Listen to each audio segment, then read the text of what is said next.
Lumiit ang chance ng Gilas Pilipinas na makapasok sa ikalawang yugto ng FIBA Basketball World Cup matapos matalo ng Angola, 80-70. Walang maibigay na kasagutan ng Gilas at nahirapan sila sa execution ng plays na nagdulot ng pagkadismaya sa mga fans sa Smart Araneta Coliseum. Chemistry, quick reaction sa mga plays and defense, errors and turnovers mga dahilan kaya nabaon ng husto ang Gilas sa dalawang sunod na pagkatalo.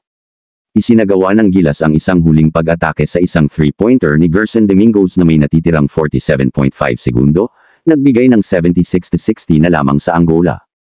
Si Jordan Clarkson ay mayroong 21 points para sa Gilas ngunit nagtala ng 7 of 22 mula sa field, karamihan sa mga tira ay kinentest ng depensa ng Angola.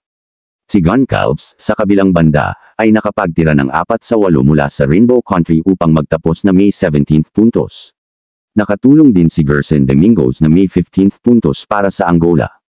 Sa umpisa, mukhang maganda para sa Gilas Pilipinas nang magtayo sila ng 28 hanggang 17 na abante sa tulong ng sunod-sunod na puntos ni Kai Soto at AJ Edo.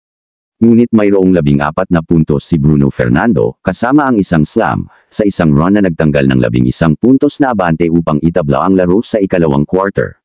Sa mga sumunod na yugto, naging pangungunahan ng Angola ng hanggang 16 na puntos, 73-57 na may 3 minuto pa sa laro, kaya't ang ilan sa mga fan ay umalis ng nadidismaya. Sa 8 attempts ni Clarkson sa 3-point area iisa lamang ang naipasok.